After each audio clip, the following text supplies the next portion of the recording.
আসসালামু আলাইকুম। এটিএন বাংলা সংবাদে সবাইকে স্বাগত জানাচ্ছি। মমরিনাজ মমের শুরুতেই বিআরবি কেবল সংবাদ শিরোনাম। মাইলস্টোন স্কুলের সামনে অভিভাবক ও শোকার্ত মানুষের ভিড়। হতাহতের তালিকা তৈরিতে ৬ সদস্যের কমিটি। পদত্যাগ না করার ঘোষণা শিক্ষা উপদেষ্টার। বিমান দুর্ঘটনায় ঝরে গেছে একই পরিবারের ৩ শিশুর প্রাণ। শোকে পাথর পরিবার। শিক্ষিকা মাহেরিনের আত্মত্যাগে গর্বিত স্বজন সহযোদ্ধারা। দ্রুত জাতীয় নির্বাচনের সুনির্দিষ্ট ঘোষণার আহ্বান মির্জা ফখরুলের। নিরপেক্ষ, পেশিশক্তি ও কালো টাকার প্রভাবমুক্ত ভোট আয়োজনের দাবি জামায়াত আমিরের। এবং পরাজিত শক্তি আবারও ষড়যন্ত্রে লিপ্ত, মন্তব্য প্রধান উপদেষ্টার। সংস্কার ও নির্বাচন ইস্যুতে দূরত্ব ঘোচানোর পরামর্শ রাজনৈতিক দলগুলোর। শুনছিলেন বিআরবি কেবল সংবাদ শিরোনাম। এবার বিস্তারিত। মাইলস্টোন স্কুল অ্যান্ড কলেজে বিমান দুর্ঘটনায় আর কোনো শিক্ষার্থী নিখোঁজ রয়েছে কিনা তা শনাক্তের পাশাপাশি নিহত ও আহতদের প্রকৃত তালিকা তৈরিতে ৬ সদস্যের কমিটি গঠন করেছে কলেজ কর্তৃপক্ষ। বিমান বিধ্বস্ত হওয়ায় মূল ক্যাম্পাসটি আগামী রোববার পর্যন্ত বন্ধ ঘোষণা করা হয়েছে। প্রতিষ্ঠানটির মূল ফটকের সামনে ভিড় করা অভিভাবক ও শিক্ষার্থীরা ওই দিনের বিভীষিকাময় মুহূর্তের স্মৃতিচারণ করতে গিয়ে আবেগ আপ্লুত হয়ে পড়েন। মিজান শাহজাহানের রিপোর্ট। মাইলস্টোন স্কুল অ্যান্ড কলেজে বিমান বিধ্বস্ত হওয়ার পর দ্বিতীয় দিনের মতো বন্ধ রয়েছে শিক্ষা কার্যক্রম। মূল ফটক তালাবদ্ধ থাকায় ক্যাম্পাসে প্রবেশ করতে পারেননি শিক্ষার্থী, অভিভাবক ও সংবাদকর্মীরা। তবে ক্যাম্পাসের সামনে ভিড় করেছেন অনেকে। তাদের মধ্যে উৎসুক জনতার পাশাপাশি ছিলেন শিক্ষার্থী ও অভিভাবকরাও। দুর্ঘটনায় হতাহত ও নিখোঁজের সঠিক তালিকা প্রকাশ নিয়ে চলছে নানা গুঞ্জন। তানভীর আমার অনেক ক্লোজ বন্ধু ছিল, ও আমার সাথেই বসতো সবসময়। ওর কথা শুনলে আমার গাও শিউরে উঠে, আমার ভালো লাগে না, আমার অনেক কষ্ট ফিল হয়। আমার একটা ছেলের ক্লোজ ফ্রেন্ড তানভীর, ও খুব মারা গেছে। ওর জন্য সবাই দোয়া করবেন, সব বাচ্চাদের জন্য সবাই দোয়া করবেন। ঘটনা তদন্তে অধ্যক্ষ জিয়াউল আলমের নেতৃত্বে গঠন করা হয়েছে ৬ সদস্যের কমিটি। ৩ কর্মদিবসের মধ্যে রিপোর্ট দেবে শিক্ষক, অভিভাবক ও শিক্ষার্থী প্রতিনিধির সমন্বয়ে গঠিত এ কমিটি। ছুটি হওয়ার পরে কিছু বাচ্চা ওয়েটিং এ ছিল গার্ডিয়ানের জন্য, কিছু বাচ্চা ক্যাম্পাস লিভ করে চলে গেছে। তো এই জন্য আসলে হতাহতের খবরটা আমরা এক্স্যাক্টলি বলতে পারতেছি না, এটা নিয়ে তদন্ত কমিটি গঠন করা হয়েছে আমাদের ৬ সদস্য বিশিষ্ট। আমরা হয়তো তদন্ত কমিটির যে রিপোর্ট আসবে সেটা আপনারা জানতে পারবেন। ঢাকার মতো জনবহুল শহরে প্রশিক্ষণ যুদ্ধ বিমান কেন উড়ানো হলো, সেই প্রশ্ন বারবারই করছেন অভিভাবকরা। নিহত শিক্ষার্থী সামিউল করিমের মামা আলামিন রুবেল বলেন, এসব শিশুর স্বাভাবিক মৃত্যুর গ্যারান্টি নিশ্চিত করতে না পারার দায় এড়ানোর সুযোগ নেই। বাগিনাটাকে এভাবে দেখতে হবে এটা কল্পনাও করিনি। ওর কোমর থেকে মাথা পর্যন্ত পুরো অংশটাই পুড়ে গিয়েছিল। সিএমএস থেকে দাপন পর্যন্ত, মানে আমরা যত আত্মীয় স্বজন আছি আমরা তো দেখতেই পারিনি, ওর বাবা মা ওর চেহারাটা দেখতে পারে না, এমনকি আমরা প্যাকেট পর্যন্ত খুলতে পারিনি। ওকে ওই প্যাকেট অবস্থায় দাপন করতে হয়েছে। দিয়াবাড়ির মাইলস্টোন কলেজের উপর দিয়ে হযরত শাহজালাল আন্তর্জাতিক বিমানবন্দরের রানওয়েতে বিমান অবতরণ করে আর উড্ডয়ন করে খিলক্ষেতের দিক দিয়ে। এসব এলাকায় নিরাপত্তা ব্যবস্থা জোরদারে বিশেষজ্ঞ পরামর্শ নেওয়ার তাগিদ অভিভাবকদের। মিজান শাহজাহান, এটিএন বাংলা, ঢাকা। সরকার প্রধান না চাইলে পদত্যাগ করবেন না শিক্ষা উপদেষ্টা সিআর আবরার। সচিবালয়ে সাংবাদিকদের এ তথ্য জানিয়ে শিক্ষা উপদেষ্টা দাবি করেন, বিভিন্ন পর্যায়ে বৈঠকের কারণেই মঙ্গলবারের এইচএসসি পরীক্ষা স্থগিত করতে দেরি হয়, তবে কোনো গাফিলতি ছিল না। উপদেষ্টা বলেন, মাইলস্টোন স্কুলে নিহত ও আহতদের পরিবারকে ক্ষতিপূরণ দেওয়ার বিষয়ে আলোচনা চলছে। সেখানে বহিরাগতদের ইন্ধনে 2 উপদেষ্টাকে অবরুদ্ধ করা হয়।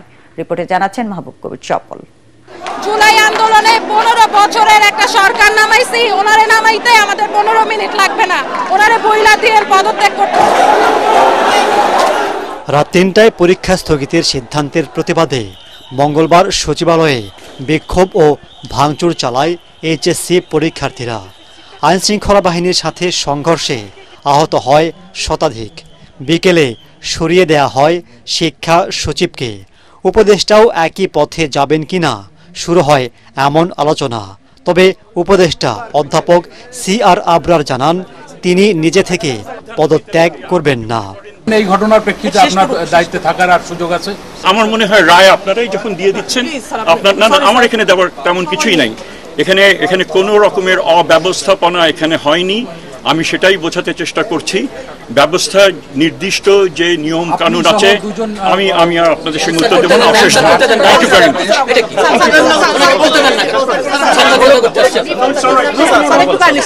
এটা কোনো কথা হলো না। আপনি তো আমাকে জেরা করতে পারেন না, তাহলে মামলা করেন, কোর্টে যান। আমার চাওয়া হয়েছে, আমি নিজের থেকে করার কোনো অভিপ্রায় নেই, কারণ আমি এখানে আমার কাজের কোনো এখানে ব্যত্যয় হয়েছে বলে আমি মনে করি না। আমার তো নিয়োগকর্তাও রয়েছেন, তারাও যদি এখানে মনে করেন যে এখানে ব্যত্যয় ঘটেছিল, তো আমাকে যেতে বললে আমি অবশ্যই চলে যাব। মঙ্গলবারের এইচএসসি পরীক্ষা স্থগিতের সিদ্ধান্ত নিতে কেন রাত ৩টা বেজেছিল তার কারণ জানান উপদেষ্টা। পরীক্ষা যেটা একটা ধারণা হয়তো রয়েছে যে একক সিদ্ধান্তে অনেক আগেই দ্রুতই এটা নেওয়া যেতে পারত, এটা বোধহয় এই ধারণাটা একেবারেই সঠিক না। ডিউ প্রসেস ফলো করে পরীক্ষা সেটা পেছানো হয়েছে। এই সিদ্ধান্ত গ্রহণের ক্ষেত্রে এমন বিষয় এসেছিল যে পরীক্ষা যদি আমরা যেন নেই, কারণ অনেক বাচ্চারা আমরা তো সেরকমভাবে এফেক্টেড হয়নি, আমরা চাই পরীক্ষাটা হয়ে যাক, সেটাও আমাদের বিবেচনার মধ্যে নিতে হয়েছিল। তিনি কথা বলেন মাইলস্টোন স্কুল অ্যান্ড কলেজে অবরুদ্ধ থাকার বিষয়েও। বহিরাগত কারো ইন্ধনে তিনি ও আইন উপদেষ্টাকে প্রায় 10 ঘন্টা অবরুদ্ধ থাকতে হয়েছে বলেও জানান শিক্ষা উপদেষ্টা।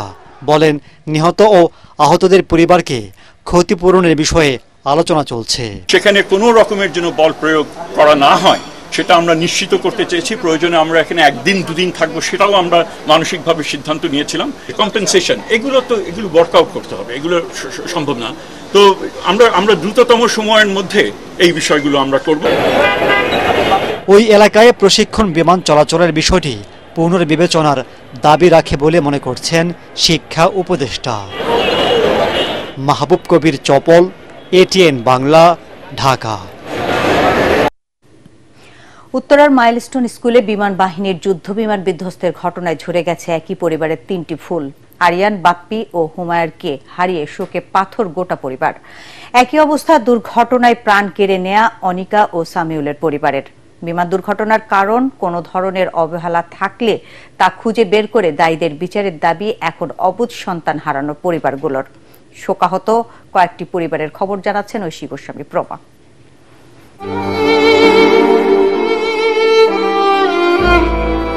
কুড়ি থেকে ফুল হয়ে ওঠার আগেই ঝরে গেছে ওরা। এখন শুধুই স্মৃতি, নিষ্পাপ এই শিশুরা। সোমবার মধ্য দুপুরে আরিয়ান, বাপ্পি হয়তো ক্লাস শেষ করে বাড়ি ফেরার অপেক্ষায় ছিল টিফিন সেরে। হয়তো সহপাঠীদের সাথে ছিল গল্প আড্ডায় ব্যস্ত। আকাশ থেকে মৃত্যুদূত হয়ে আছড়ে পড়া বিমান কেড়ে নিয়েছে একই পরিবারের 3টি ফুল, আরিয়ান, বাপ্পি ও হুমায়ুরকে। হাতে হাত রেখে 3 চাচাতো ভাই বোন একই সাথে খেলতো, স্কুলে যেত। শেষ বিদায়ের সময়ও তারা পাশাপাশি। এসব কিভাবে সইবে বাবা, মা, পরিবার? আমাদের সব সন্তান আব্বা বলে, আমার সন্তান একলা বলে কি লাভ হবে? আমার আরো সন্তান আছে, আরো 4 ছেলে আছে, 3 মেয়ে আছে, 1 ছেলে গেছে, ছোট ছেলে। সবার ছোট রয়ে গেছে, সবার ছোট রয়ে গেছে, কিছু করার নেই। হতভাগা পিতা শামীম করিমের কাঁধে পৃথিবীর সবচেয়ে ভারী বোঝা, সন্তানের লাশ। একমাত্র ছেলে 7ম শ্রেণীর শিক্ষার্থী সামিউল করিমের জানাজা শেষে পরম মমতায় শেষ বিদায় জানালেন পাগল প্রায় অভাগা পিতা।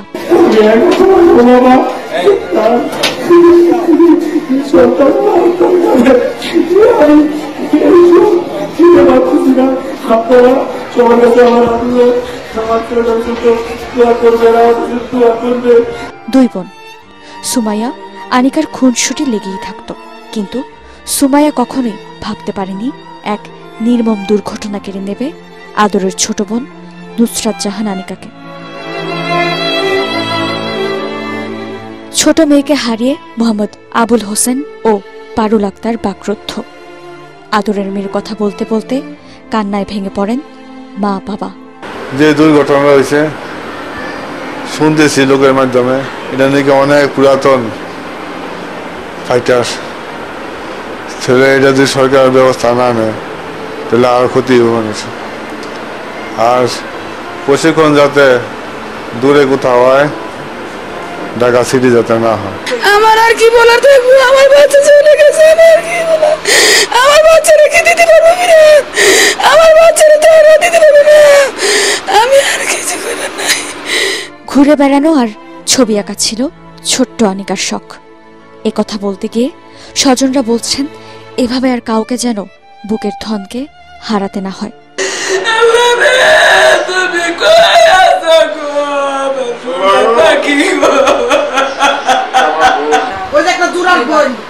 তার মন ভেঙে গেছে, কারণ তার সাথে খেলতো, তার সাথে ঘুমাতো, তার সাথে মনে করেন ঘুরতে যেত, তার সাথে স্কুলে যেত। সেই বাচ্চাটা আমার মনে করেন অসহায় হয়ে গেছে। এমন নির্মম পরিণতি যেন আর কোনো পরিবারে না আসে, এটাই চাওয়া সন্তানহারা পরিবারগুলোর। ঐশী গোস্বামী প্রমা, এটিএন বাংলা, ঢাকা। প্রধান উপদেষ্টার সঙ্গে বৈঠকে প্রতিশ্রুতি অনুযায়ী দ্রুত জাতীয় নির্বাচনের ঘোষণা দেওয়ার অনুরোধ জানিয়েছে বিএনপি। এ তথ্য জানিয়ে দলের মহাসচিব মির্জা ফখরুল ইসলাম আলমগীর জানান, প্রধান উপদেষ্টা এ বিষয়ে ইতিবাচক। চেয়ারপারসনের গুলশান কার্যালয়ে সাংবাদিকদের তিনি বলেন, গোপালগঞ্জে সহিংসতা ও সচিবালয়ে হামলা প্রমাণ করে পরিকল্পিতভাবে দেশে বিশৃঙ্খলা সৃষ্টি করছে পতিত স্বৈরাচার আবারও মাথাচাড়া দেওয়ার চেষ্টা করছে। বিএনপি মাইলস্টোন ট্র্যাজেডিকে দুর্ঘটনা হিসেবে মনে করে বলেও জানান মির্জা ফখরুল। মইনুল হাসানের রিপোর্ট। ক্ষুদ্র জাতিগোষ্ঠী দলের নেতাকর্মীদের সাথে তাদের সমস্যা, সংকট ও সমাধান সহ নানা দিক নিয়ে মতবিনিময় করেন বিএনপি মহাসচিব মির্জা ফখরুল ইসলাম আলমগীর। নানা কারণে পিছিয়ে পড়া ক্ষুদ্র জনগোষ্ঠীকে কিভাবে মূল স্রোতে নিয়ে আসা যায় তা নিয়ে বিএনপির ৩১ দফার আলোকে পরিকল্পনা তুলে ধরেন মির্জা ফখরুল। পরে মঙ্গলবার প্রধান উপদেষ্টার সাথে বৈঠকে কি নিয়ে আলোচনা হয়েছে সাংবাদিকদের কাছে তা তুলে ধরেন বিএনপি মহাসচিব। নির্বাচন প্রক্রিয়াকে দ্রুত করা, ত্বরান্বিত করা এবং ওনার যে প্রতিশ্রুত যে ফেব্রুয়ারির মাঝামাঝি সময়ে নির্বাচন দেওয়া হবে, সেটা আমরা মনে করি যে ওনারা যে অতি দ্রুত সেই ব্যবস্থা গ্রহণ করা উচিত। এই ব্যাপারে ঘোষণা দিয়ে অস্পষ্টতা না থাকে সেই ব্যবস্থাটা নেওয়া উচিত, সেটা আমাদের তরফ থেকে আমরা সেটা বলে এসেছি। তিনি বলেছেন যে তিনি সেই ব্যবস্থাটা নেবেন।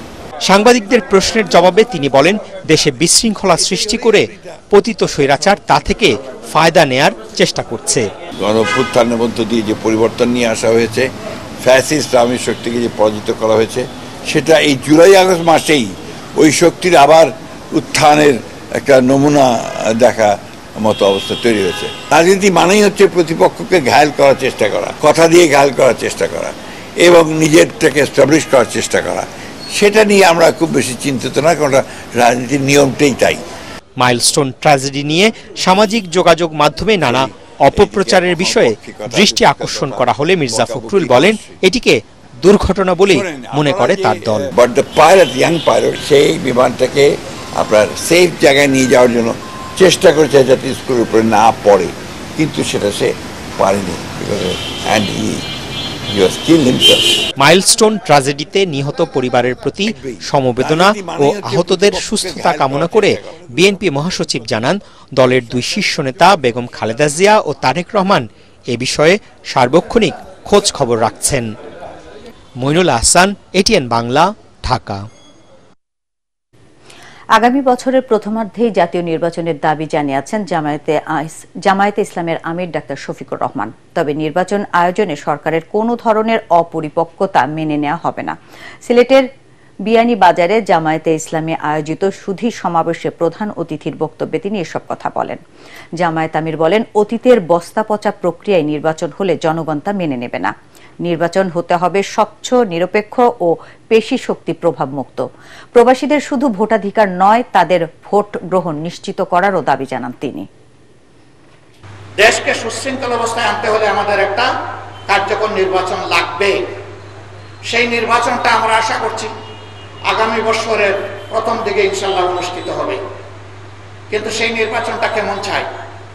আমাদের স্পষ্ট বক্তব্য, অতীতের বস্তা পচায় ধারায় নতুন কোনো নির্বাচন চাই না এবং এমন কোনো নির্বাচন আমরা মেনেও নেব না। ফ্যাসিবাদী আওয়ামী লীগের পতনের 1 বছর না যেতেই পরাজিত শক্তির নানা ষড়যন্ত্র দেখা যাচ্ছে বলে মন্তব্য করেছেন প্রধান উপদেষ্টা ডক্টর মোহাম্মদ ইউনূস। প্রধান উপদেষ্টার বাসভবন যমুনায় 13টি রাজনৈতিক দলের সাথে বৈঠককালে তিনি একথা জানান। সংস্কার ও নির্বাচন ইস্যুতে সরকারের সাথে রাজনৈতিক দলগুলোর দূরত্ব ঘোচানোর পরামর্শ দিয়েছেন তারা।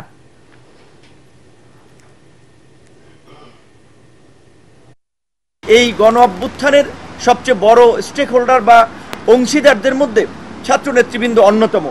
গত 11 মাসে আমরা দেখেছি বৈষম্য বিরোধী আন্দোলন ছাড়া কিংবা এনসিপি সংশ্লিষ্ট ছাড়া অন্য কোনো ছাত্র সংগঠনের নেতা বা ছাত্রদের প্রতিনিধিদেরকে বোধহয় সরকার কখনো ডাকে নাই, তাদের সাথে মিটিংও হয়নি। যে কোনো ধরনের তৎপরতা বিচার সংস্কার এবং নির্বাচনকে ক্ষতিগ্রস্ত করে তা বাংলাদেশের জাতীয় স্বার্থের বিরুদ্ধে যায়।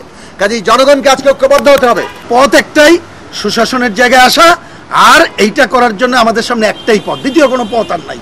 কারণ আপনারা তো সবকিছু পারলেন না, সুতরাং সুনির্দিষ্ট নির্বাচনের তারিখ ঘোষণা করার জন্য নির্বাচন কমিশনকে বলে দেন। আমরা বলেছি যে আপনি শুধু বিপদে পড়লে, শুধু একটা ঝামেলা হলেই আপনি আমাদেরকে ডাকেন। আইনের মাধ্যমে নয়, সাংবিধানিক প্রক্রিয়া অনুসরণ করে স্বাধীন নির্বাচন কমিশন গঠনের বিষয়ে ঐকমত্য কমিশনের সংলাপে একমত হয়েছে রাজনৈতিক দলগুলো। সংবিধানের 118 অনুচ্ছেদ সংশোধন করে প্রধান নির্বাচন কমিশনার এবং অন্যান্য কমিশনার নিয়োগে বাছাই কমিটির প্রধান হবে জাতীয় সংসদের স্পিকার। এ কাজে মন্ত্রিপরিষদ বিভাগের পরিবর্তে সংসদের সচিবালয় বাছাই কমিটিকে সাচিবিক সহযোগিতা করবে। কমিশনের সহসভাপতি ডক্টর আলী রিয়াজের আশা, এ মাসের শেষ দিকে ঘোষণা হবে জুলাই সনদ। ইমদাদুল্লাহ বাবুর রিপোর্ট। জাতীয় ঐকমত্য কমিশনের দ্বিতীয় দফার 18তম দিনে রাজনৈতিক দলগুলোর সাথে সংলাপের বিষয় ছিল স্বাধীন নির্বাচন কমিশন গঠন। আলোচনা শুরুর কিছু সময়ের মধ্যে যুদ্ধবিমান বিধ্বস্তের ঘটনার দিন মাইলস্টোন স্কুল অ্যান্ড কলেজের শিক্ষার্থীদের উপর আইন শৃঙ্খলা বাহিনীর নির্যাতন এবং সচিবালয়ে শিক্ষার্থীদের উপর পুলিশি হামলার প্রতিবাদে অধিবেশন থেকে প্রতীকী ওয়াকআউট করে বাংলাদেশ জাসদ, সিপিবি ও বাসদ। এছাড়া গোপালগঞ্জে এনসিপির সভার প্রতিক্রিয়ায় সাধারণ মানুষের প্রতিবাদে আইন শৃঙ্খলা রক্ষাকারী বাহিনীর অতিরিক্ত বল প্রয়োগের প্রতিবাদ জানায় দলগুলো। আমরা আমাদের কার্যক্রম অব্যাহত রাখবো। তারা বলেছে এটা প্রতীকী 10 মিনিটের জন্য, আমরা নিঃসন্দেহে আশা করছি তারা ফিরে আসবেন এবং আলোচনায় অংশগ্রহণ করবেন। 10 মিনিট পর আবারও অধিবেশনে যোগ দেয় তারা। রাজনৈতিক দলগুলোকে সংবিধানের 118 নম্বর অনুচ্ছেদ সংশোধনের প্রস্তাব দেয় কমিশন। এ সময় সংখ্যাগরিষ্ঠতার ভিত্তিতে স্বাধীন নির্বাচন কমিশন গঠনের বিষয়ে একমত হয় দলগুলো। নতুন সংশোধন অনুযায়ী প্রধান বিচারপতির বদলে সিইসি এবং অন্যান্য কমিশনার নিয়োগে 5 সদস্যের বাছাই কমিটির প্রধান হবেন জাতীয় সংসদের স্পিকার। এই কমিটির সভাপতি হবেন স্পিকার নিজে। এভাবেই সর্বসম্মতভাবে একজন চিফ ইলেকশন কমিশন এবং অন্যান্য কমিশন যেগুলো আছে সেগুলোকে একজন করে প্রেসিডেন্টের কাছে পাঠাবেন। এখানে প্রেসিডেন্টের নিজস্ব কোনো আর চয়েস থাকার সুযোগ নেই। নির্বাচন কমিশন আক্ষরিকভাবে স্বাধীন হলেও বাস্তবভাবে স্বাধীন ছিল না, সুতরাং তাকে তার নিয়োগ প্রক্রিয়াটা এমনভাবে করতে হবে যাতে নির্বাচন কমিশন কার্যক্রমে সত্যিকারভাবে স্বাধীন হয়। প্রধান বিরোধী দল, সরকারি দল, তাদের সকলের একটা সম্মিলিত কমিটির মধ্য দিয়ে যাতে এই নিয়োগ প্রক্রিয়াটা সম্পূর্ণ হয় সেরকম একটা সিদ্ধান্ত আজকে কমিশনে আমরা সকলে মিলে একমতে পৌঁছাতে পেরেছি। এ সময় কমিশনের সহসভাপতি জানান, অনেক বিষয়ে ঐকমত্যে পৌঁছেছে দলগুলো। শিগগিরই জুলাই সনদ ঘোষণার আশাবাদও করেন তিনি। প্রধান রাজনৈতিক দল সহ সমস্ত রাজনৈতিক দলগুলো তাদের নিজস্ব অবস্থান থেকে বড় রকমের ছাড় দিয়ে এমন একটি জায়গায় এসেছেন যে বাংলাদেশে ভবিষ্যতে স্বাধীন এবং কার্যকর নির্বাচন কমিশন প্রতিষ্ঠার ক্ষেত্রে বড় সহায়ক হবে। বুধবারের সংলাপে 30টি রাজনৈতিক দল অংশ নিয়েছিল। ইমদাদুল্লাহ বাবু, ATN বাংলা, ঢাকা। এবার আন্তর্জাতিক সংবাদ।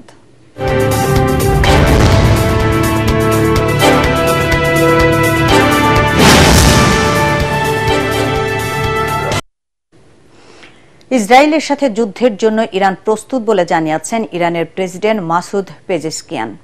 সংবাদ মাধ্যম আল জাজিরাকে দেয়া একান্ত সাক্ষাৎকারে তিনি একথা বলেন। ইসরায়েল ও ইরানের মধ্যে বর্তমান যুদ্ধবিরতি বেশি দিন টিকবে না বলেও আশঙ্কা প্রকাশ করেন তিনি। ইরান শান্তিপূর্ণ উদ্দেশ্যে পারমাণবিক কর্মসূচি চালিয়ে যাবে বলেও নিশ্চিত করেন পেজেশকিয়ান। গত মাসে ইসরায়েলের সাথে 12 দিনের যুদ্ধ শেষ হওয়ার পর প্রথম টেলিভিশন সাক্ষাৎকার দিলেন তিনি। ওই যুদ্ধে ইসরায়েলের পক্ষ নিয়ে ইরানের পারমাণবিক স্থাপনাগুলোতে হামলা চালায় যুক্তরাষ্ট্র। এবার খেলার খবর।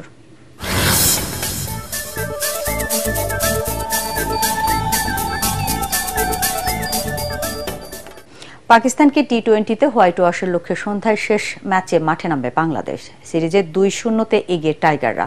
তৃতীয় ম্যাচে একাদশে কিছু পরিবর্তনের আভাস আছে দুই শিবিরেই। বাংলাদেশ চাইবে তরুণদের সুযোগ দিতে, আর পাকিস্তান চাইবে নিজেদের ব্যর্থতা ঢাকতে, অভিজ্ঞতায় ভরসা রাখতে। সিরিজের ফলাফল নির্ধারিত হয়ে গেলেও হোয়াইট ওয়াশের স্বপ্ন টাইগারদের, আর মান বাঁচানোর যুদ্ধে পাকিস্তান। শেষ করার আগে বিআরবি কেবল সংবাদ শিরোনাম আরেকবার। মাইলস্টোন স্কুলের সামনে অভিভাবক ও শোকার্ত মানুষের ভিড়। হতাহতের তালিকা তৈরিতে 6 সদস্যের কমিটি। পদত্যাগ না করার ঘোষণা শিক্ষা উপদেষ্টার। বিমান দুর্ঘটনায় ঝরে গেছে একই পরিবারের 3 শিশুর প্রাণ। শোকে পাথর পরিবার। শিক্ষিকা মাহেরিনের আত্মত্যাগে গর্বিত স্বজন, সহযোদ্ধারা। দ্রুত জাতীয় নির্বাচনের সুনির্দিষ্ট ঘোষণার আহ্বান মির্জা ফখরুলের। নিরপেক্ষ, পেশিশক্তি ও কালো টাকার প্রভাবমুক্ত ভোট আয়োজনের দাবি জামায়াত আমিরের। এবং পরাজিত শক্তি আবারও ষড়যন্ত্রে লিপ্ত, মন্তব্য প্রধান উপদেষ্টার। সংস্কার ও নির্বাচন ইস্যুতে দূরত্ব ঘোচানোর পরামর্শ রাজনৈতিক দলগুলোর। দর্শক, পরবর্তী সংবাদ দেখার আমন্ত্রণ জানিয়ে এখনকার মতো শেষ করছি এটিএন বাংলা সংবাদ। ইউটিউবে দেখতে ব্রাউজ করুন youtube/18 বাংলা নিউজ। ধন্যবাদ।